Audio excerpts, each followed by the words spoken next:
Hello friends, तो आज हम फ्यूल ये चैप्टर देखेंगे। सो फ्यूल में कैलोरिक वैल्यू देखेंगे। सो कैलोरिक वैल्यू क्या होती है?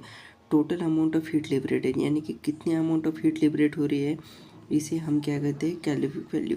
सो कैलोरिक वैल्यू के दो टाइप पड़ते हैं, एक एससीवी और एक LCV. So SCV means higher caloric value and LCV means lower caloric value. So SCV में लेटेंट हीट इंक्लूड होती है और एलसीवी में लेटेंट हीट इंक्लूड नहीं होती, इसलिए इससे लेटेंट हीट सब्ट्रैक्ट करते हैं और इसमें ऐड करते हैं। सो इस तरह से आप एससीवी और एलसीवी का कंसेप्ट याद रख सकते हैं।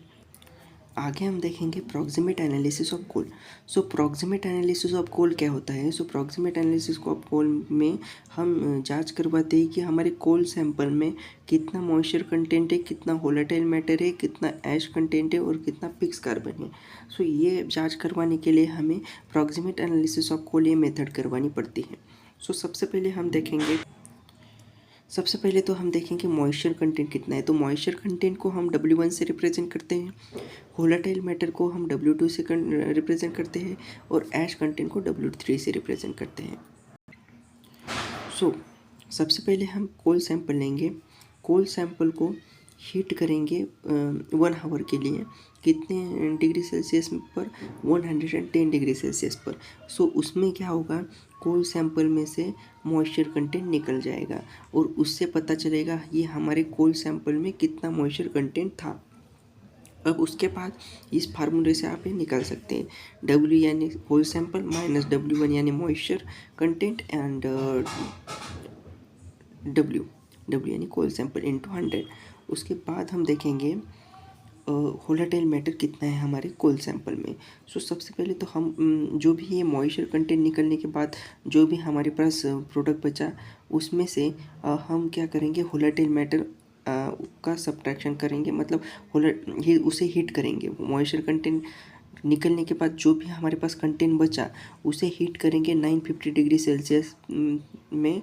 कितने मिनट तक? 7 मिनट तक। हीट करने के बाद जो भी मॉइस्चर कंटेंट निकलने के बाद जो हमारा पास मटेरियल रहा, उससे वोलेटाइल मेटल निकल जाएगा और वोलेटाइल मेटल निकल जाएगा और हम उसके बाद हमें पता चलेगा कि हमारे कोल सैंपल में से कितना वोलेटाइल मैटर था। इसका फार्मूला क्या होगा? हमें वोलेटाइल मैटर कैलकुलेट करने के लिए W1 minus W2 upon W into 100। उसके बाद हम देखेंगे ऐश कंटेंट। ऐश कंटेंट के लिए आप ये फार्मूला यूज़ कर आप ऐश कंटेंट कितना है हमारे कोल सैंपल में ये फाइंड आउट कर सकते हैं। W3 यानी ऐश एंड ऐश कंटेंट और W यानी कोल सैंपल इंटू 100। इससे हम कोल सैंपल में कितना ऐश कंटेंट है ये फाइंड आउट कर सकते हैं। उसके बाद फिक्स कार्बन क्या है? फिक्स कार्बन को फाइंड आउट करने के लिए हमें 100 माइनस ये जो हमने मॉइस्चर कंटेंट कितना है, वोलेटाइल कंटेंट कितना है और ऐश कंटेंट कितना है ये देखा, इसकी वैल्यू इसमें पुट करने की और 100% में से ये माइनस करने के बाद हमें फिक्स कार्बन मिल जाएगा। सो इस तरह से आप याद रख सकते हैं। So thank you for watching this video.